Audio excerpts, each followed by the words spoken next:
Hello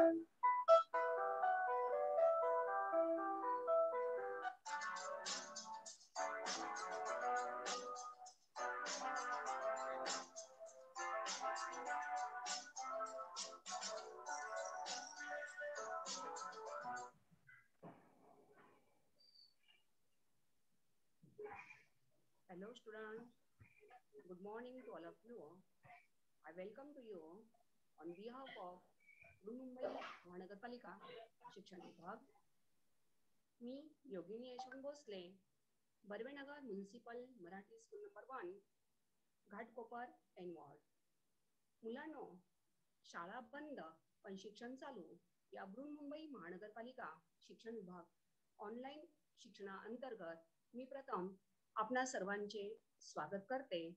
आज आपण English या विषयातील ग्रामरच्या प्रेपोजिशन या टॉपिक बद्दल पाहणार आहोत.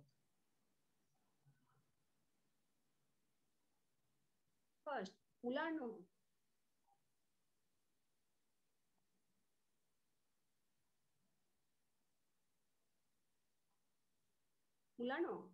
आज आपण आपल्या या लेसनची सुरुवात एका सुंदर सुविचाराने करणार आहोत. The thought of the day is a stitch in time saves 9. बघा मुलांनो, कोणती गोष्ट आपण जर वेळेवर केली, एखाद्या गोष्टीबद्दल आपण वेळी जर उपाययोजना केली, तर असं म्हटलं जातं की पुढचे टाके 9 टाके वाचत असतात. अ स्टिच इन टाइम सेव्स 9. मुलांनो, it's better to deal with a problem and early stage, to take solution in early stage to prevent a big damage. It's also tell that precaution is better than cure. मुलांनो, कोणती गोष्ट झाल्यानंतर आपण त्याबद्दल उपाययोजना करण्यापेक्षा जर ती गोष्ट होऊच नये यासाठी जर आपण काळजी घेतली तर नक्कीच आपल्या भविष्यात येणाऱ्या समस्यांपासून आपल्याला आपली सुटका होऊ शकते किंवा आपल्याला मार्ग निघू शकतो. आपण कोरोना या महामारीचं उदाहरण घेऊया. आजच्या या कोरोना महामारीमध्ये, लॉकडाऊनच्या या काळामध्ये तुम्हाला घरीच राहा आणि सुरक्षित राहा हा आपल्या हेल्थ डिपार्टमेंट तर्फे मेसेज दिला जातो. बरोबर आहे मुलांनो. जर आपल्याला आपल्या कुटुंबाला आपल्याला सुरक्षित ठेवायचं असेल तर आपण घरीच राहिलं पाहिजे, म्हणजे वेळीच आपण त्यासाठी खबरदारी घेतली पाहिजे. तर मुलांनो, आपण एक काही इथे पिक्चर आहे ते तुम्ही काळजीपूर्वक ऑब्झर्व करायचंय. Let's see this picture and observe carefully. What do you see in this picture? Tell the objects. Yes, there is a chair, very good chair, ball, toy car, laptop. There is trophy also.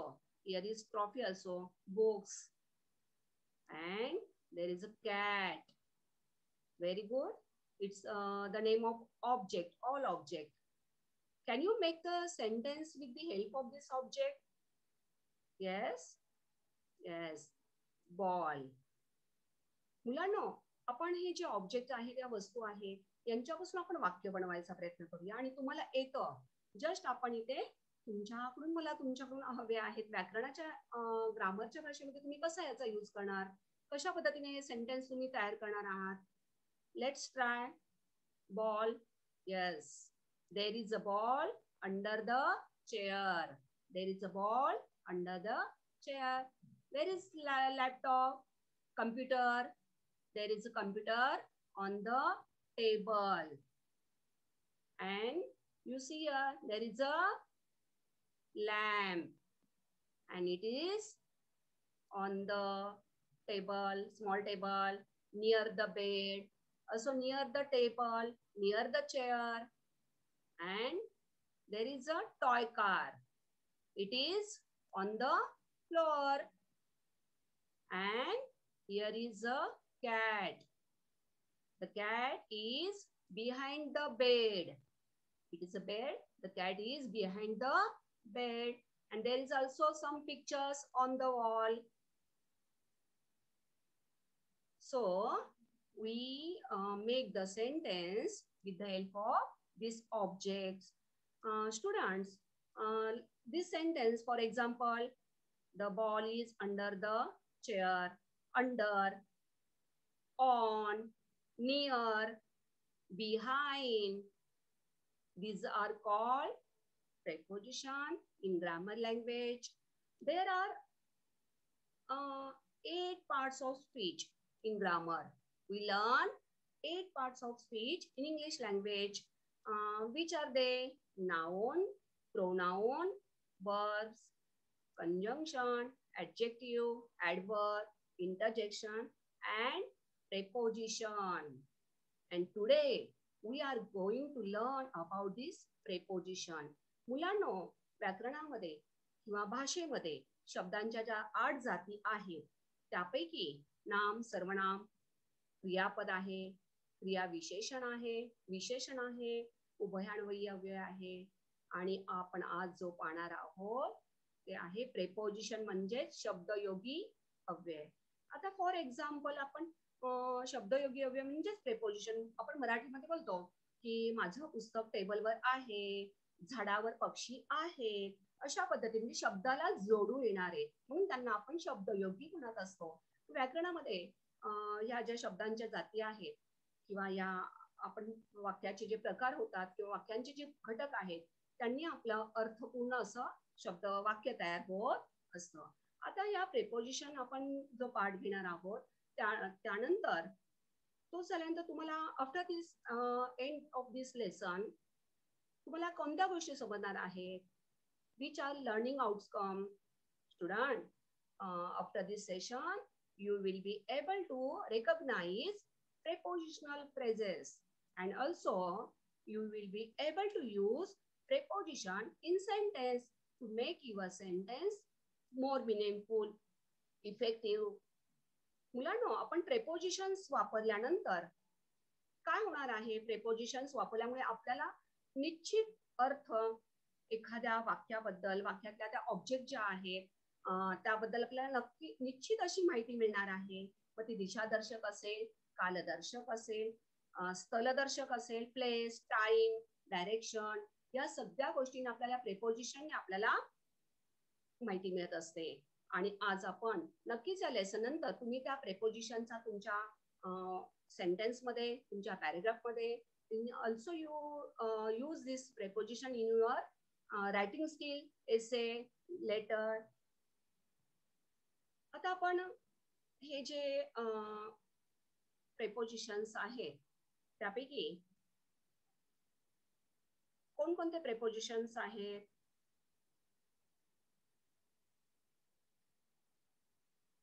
एक minute हा.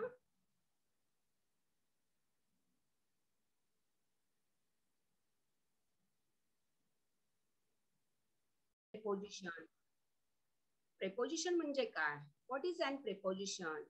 A preposition is a word or group of words used before a noun, pronoun, or noun phrases to show direction, time, place, location also to introduce an object.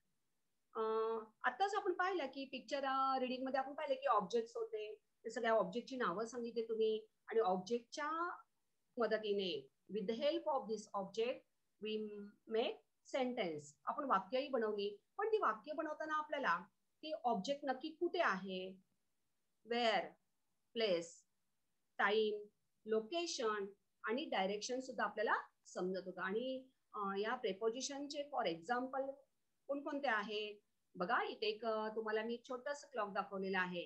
At, on, by, beyond, in, near, between, behind, above, over असे अनेक prepositions आहेत की जे आपल्याला help करत असतात.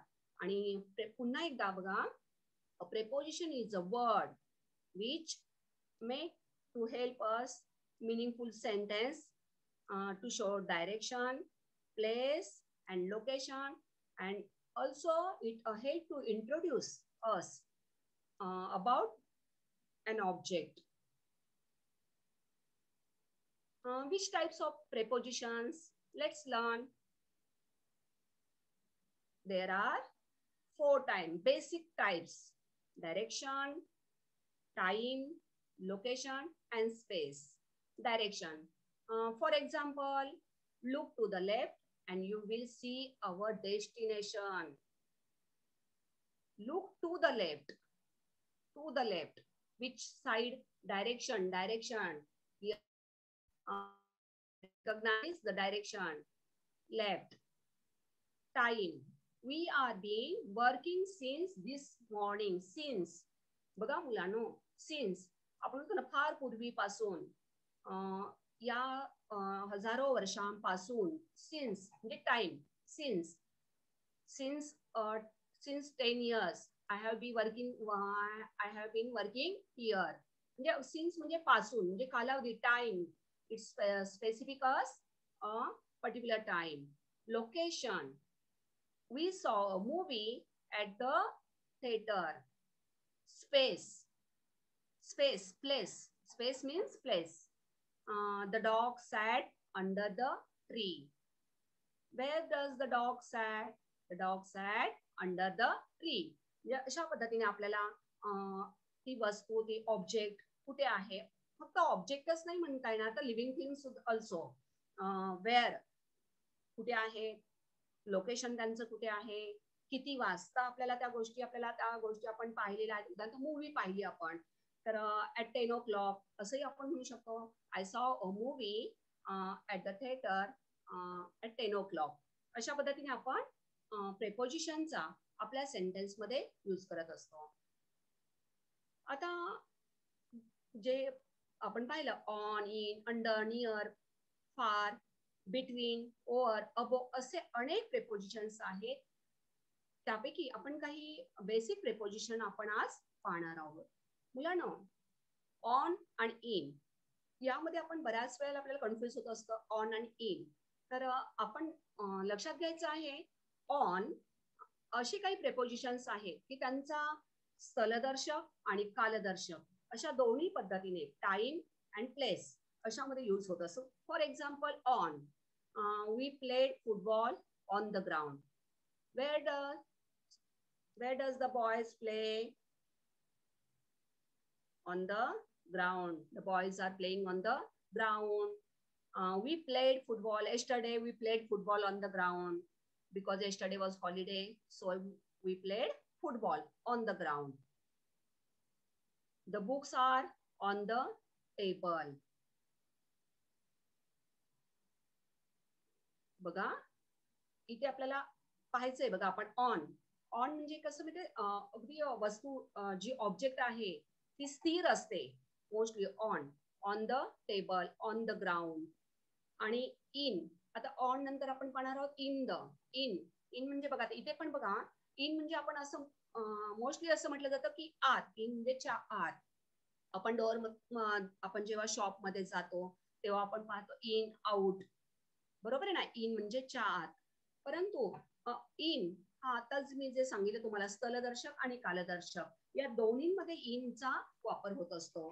कशा पद्धतीने पाहत असतो, उपयोग होत असतो बघा. इन हा शब्द, आता इथे एक सेंटेन्स घेतलेला आहे, he reads in the evening. In the evening म्हणजे काय सांगितलेलं आहे, वेळ दाखवलेला, काळ दाखवलेला आहे, कधी तो वाचतो. या मुलाला सवय आहे reading is his hobby, so he reads every evening, in the evening, every day in the evening.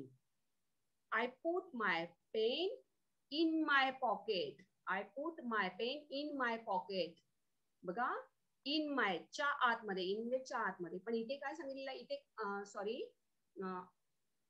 इथे काय सांगितलेलं आहे आपल्याला, तर च्या वेळेस, काळ, वेळ सांगितलेली आहे.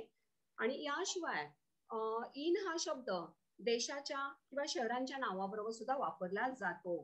मुलांनो, पुढे इन आणि ॲट यामध्येही थोडंसं कन्फ्युजन होत असतं. तर इन हा देशांसाठी, मोठ्या देशांच्या किंवा शहरांच्या नावाबरोबर वापरतात.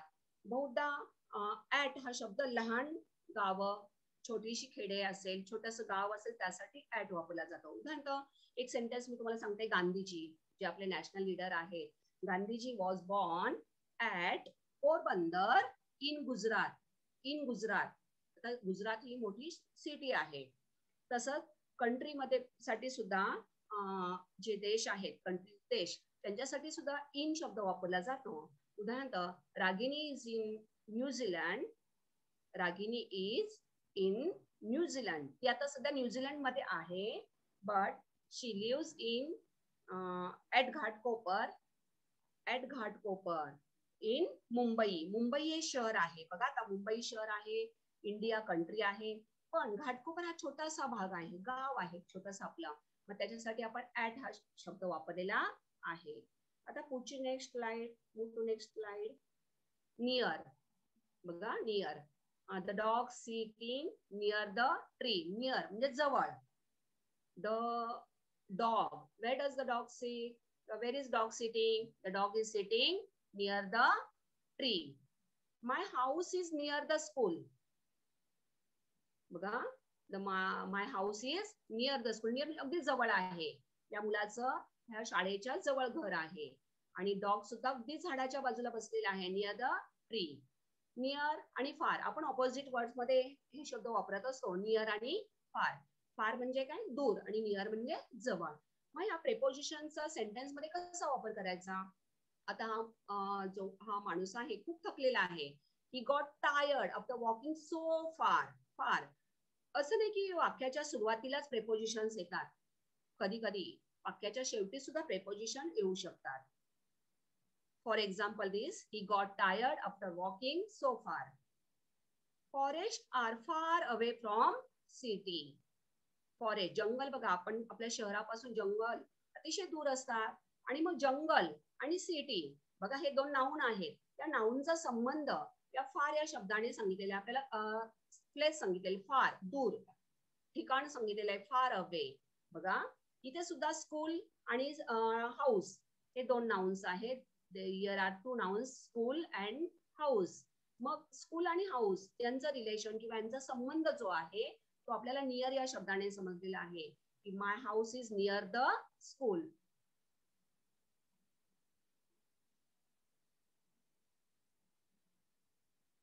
Before, after. बघा, बिफोर, आफ्टर. बिफोर म्हणजे काय, अगोदर, पूर्वी. आपण असं पूर्वी असं म्हटलं जातं किंवा अगोदर. Before 10 years, after 10 years.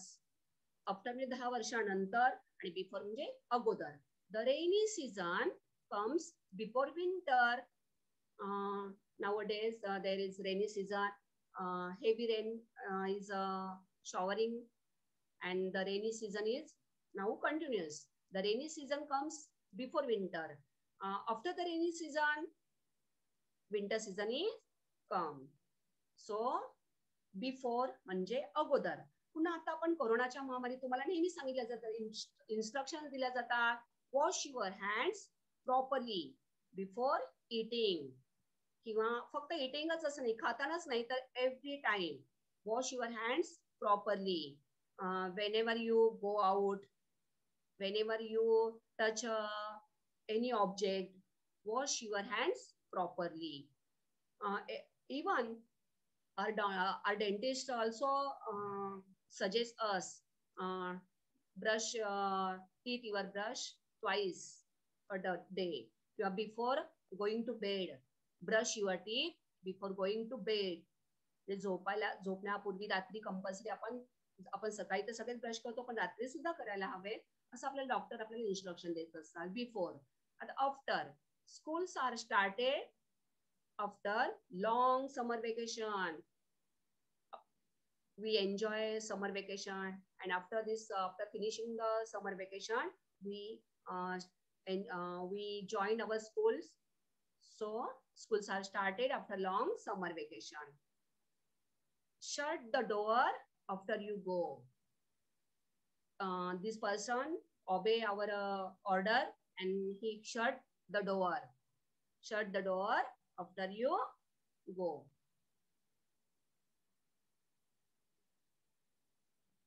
Over. बघा, असं इथेही थोडस मुलांना तुम्हाला ओव्हर आणि ऑन याच्यामध्ये थोडस काही मिस्टेक्स होत असतात. तर आताच मी सांगितलं तुम्हाला, ऑन म्हणजे अगदी वस्तू स्पर्श करून असेल एखाद्या शब्द, books are on the table आपण पाहिलं तेव्हा आपण ऑन वापरलं. पण ओव्हर म्हणजे थोडं अंतरावर, वर आहे, उंच वर. Butterflies fly over the flower. बघा इथे बटरफ्लायज काय करत आहेत, फ्लाय होत आहेत. उडत आहे butterflies. The butterflies fly over the flower.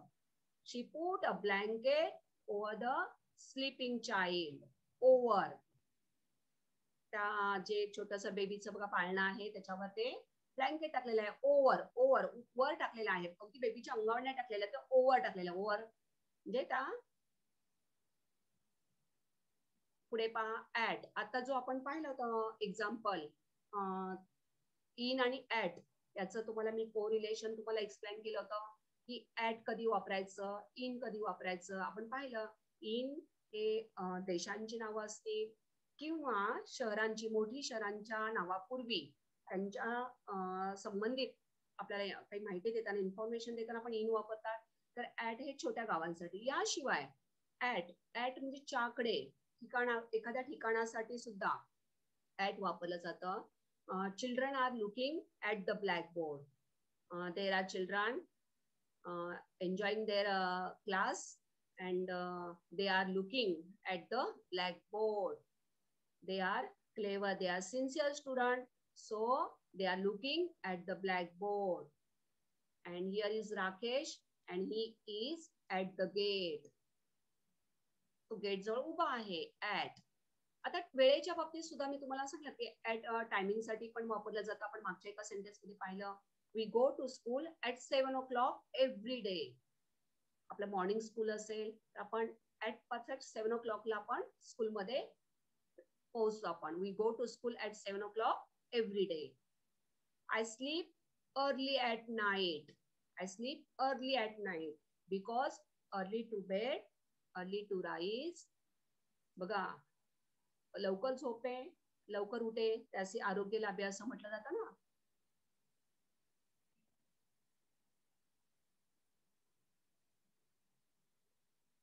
आता आपण जे आपण प्रेपोजिशन, मुलांना तुम्हाला मला अजून थोडं सांगायचं आहे की काही प्रेपोजिशन्स मला इथे याच्यामध्ये जास्त स्लाइड्स मध्ये नाही घेता आले.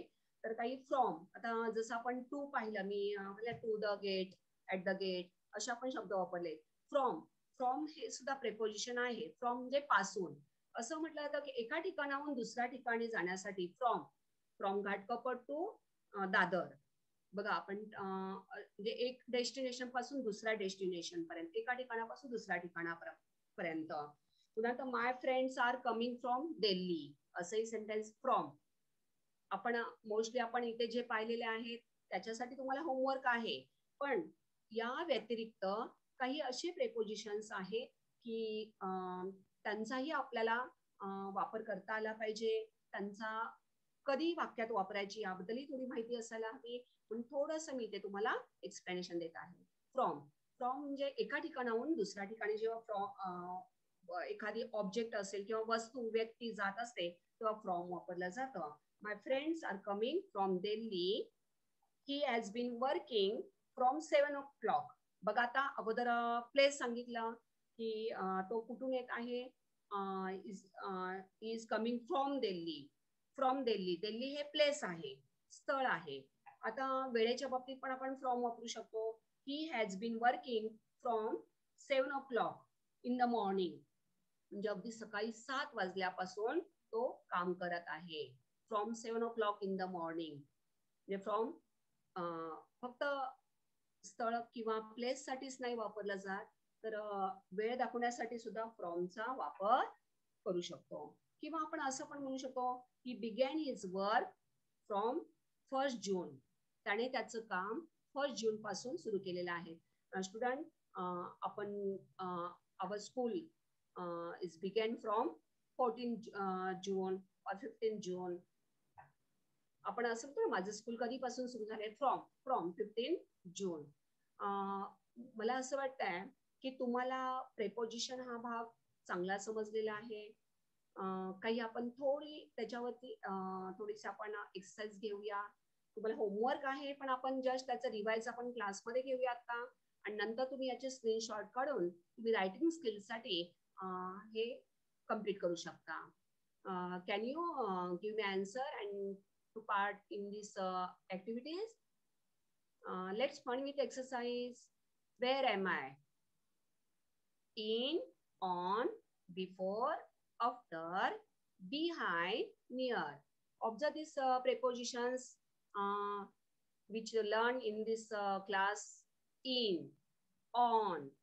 In म्हणजे आत आहे, किंवा आपण असं फक्त अगदी स्थळ वस्तूसाठीच नाही तर आपण ठिकाणासाठी सुद्धा आपण इन वापरलेलं होतं. On, before, after, behind, near. My books are dash the table. My books are on the table. He hide dash the cupboard. Can you guess? ओळखता येईल का? काय आन्सर येईल?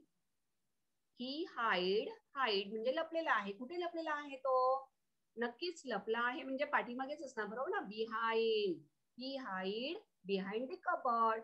किंवा तुम्ही जेव्हा स्कूलमध्ये जाता, तुमची टीचर तुमची पॅरेंट्स मीटिंग असेल आणि तुमची आई बरोबर येते, बरोबर ना? आणि जर काही तुमची कंप्लेंट असेल, टीचर सांगत असेल, तर तुम्ही थोडे आईच्या पाठीशी उभे राहता, बरोबर ना? You hide behind your mother. Monday comes before और आफ्टर संडे. बघा, बिफोर आणि आफ्टर दोन्ही आहे preposition. Monday comes after Sunday and Saturday comes before Sunday. बघा, बिफोर आणि आफ्टर. बिफोर अगोदर, Saturday comes before Sunday and Monday comes after Sunday. The playground is dash the school. तुम्हाला मुलांना खूप आवडतं ग्राउंडवर खेळायला, बरोबर ना? स्कूलचं ग्राउंड म्हटलं की स्कूल आणि ग्राउंड अगदी म्हणजे तुम्हाला खूप तुम्ही एन्जॉय करता. आणि ते नक्कीच आपल्या कुठे असतं? शाळेच्या अगदी जवळ. The playground is near the school. बघा, आपण अगोदरच मी तुम्हाला हे सेंटेन्स सांगितलं होतं. कोण वाचेल? हे आपलं आत्ताच झालं होतं sentence. Brush your teeth before you sleep. आपले डेंटिस्ट असतात, डॉक्टर असतात, आपल्याला नेहमी ऍडवाइस करतात. इव्हन आपल्या घरातली मोठी माणसं सुद्धा आपल्याला सांगत असतात, brush your teeth before you sleep. Children are playing in the garden, in the park, in the garden.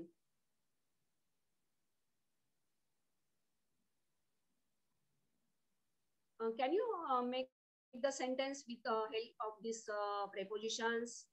बघा, सेंटेन्स म्हणजे काय? आपण पाहिलं की सेंटेन्स म्हणजे वाक्याचे जसं आपण मराठीमध्ये उद्देश आणि विधेय किंवा सब्जेक्ट आणि ऑब्जेक्ट, बघा, आणि वर्ब. इंग्लिशमध्ये सेंटेन्स आपलं जे बनतं वाक्य, आपण sentence means meaningful the adjustment और कॉम्बिनेशन ऑफ वर्ड. शब्दांची जुळव केलेली असते पण अर्थपूर्ण. आता ऑन हे प्रेपोजिशन वापरून आपण वाक्य बनवू शकतो, बरोबर आहे ना? कोण सांगेल? Yes, the books are on the table. The bag is on the table. On the cupboard. The box is on the cupboard. आपल्या एखाद्या कपाटावर एखादा बॉक्स असेल तर तुम्ही बोलू शकता the box is on the cupboard. In. आता इथे इन आपण आतमध्ये पण म्हणजे सांगण्यासाठी एखादी गोष्ट आतमध्ये आहे किंवा ती एखादी वेळ दाखवण्यासाठी तुम्ही सांगू शकता. Do your work in time. Complete your homework in time. वेळेवर अभ्यास पूर्ण करा. इन टाइम म्हणजे अगदी वेळेत. आपण म्हणतो वेळेत. जसं I put my pain in my bag. माझा पेन मी माझ्या बॅगेत ठेवला. तसंच do your homework in time. Complete your homework in time. Before. For example, May comes before June. After, lock your door after you go outside. किंवा close your door after you go out. Wash your hand after you eat. आपण जेवल्यानंतर हात धुवतो, पण असं लहान मुलांना पण शिकवतो की जेवला आहे हात धुवायचे. After you eat something, you eat food near. The tree is near the garden. The gate is near the road. किंवा do not park near the gate. Most in front of एक नियर आणि in front of हेही एक preposition आहे जे आज सांगू थोडंसं तुम्हाला एक्सप्लेन करायचं राहून गेलं. इन फ्रंट ऑफ म्हणजे अगदी च्या समोर आणि नियर म्हणजे बाजूला. Do not park your car in front of the gate. असं आपण नेहमी पाहतो की गेटच्या एखादी सोसायटी असेल त्यांच्या तिथे एक बोर्ड लावलेला असतो, do not park your car in front of the gate. म्हणजे समोर, गेट इन फ्रंट ऑफ म्हणजे च्या समोर आणि नियर म्हणजे अगदी जवळ बाजूला. मुलांनो, तुम्ही या प्रेपोजिशनचा स्क्रीनशॉट घ्यायचा आहे आणि याच्या मदतीने काही अजून तुम्हाला काही वेगळी वाक्य बनवता आली तर तुम्ही बनवायची आहेत आणि तुमच्या क्लास टीचरना सांगायचे आहे. कोणाला काही शंका असेल तर नक्की विचारू शकता तुम्ही. प्रेपोजिशन, मला असं वाटते तुम्हाला सगळ्यांना प्रेपोजिशन्स अगदी चांगली समजलेली आहेत आणि तुम्ही तुमच्या टेक्स्टबुक मध्ये, आपल्या इंग्लिशच्या टेक्स्टबुक्स मध्ये एक तुम्हाला एक हॉबी लावून घ्यायची, छंद लावून घ्यायचा की कोणकोणते आपल्या लेसन मध्ये कोणकोणते प्रेपोजिशन्स आहेत आणि मग त्यांचा कसा वापर केलेला आहे. त्याचं थोडं तुम्ही बारकाईने तुम्ही निरीक्षण केलं, वाचन केलं, रीडिंग केलं, प्रॅक्टिस केली. Practice makes man perfect. More practice and you will be perfect. तर तुम्हाला प्रेपोजिशनच्या बाबतीत काही अडचणी नक्कीच येणार नाहीत आणि प्रेपोजिशन वापरून तुम्ही वाक्य तुमचं अधिक छानसं, प्रभावी आणि मिनिंगफुल बनवू शकता. So thank you.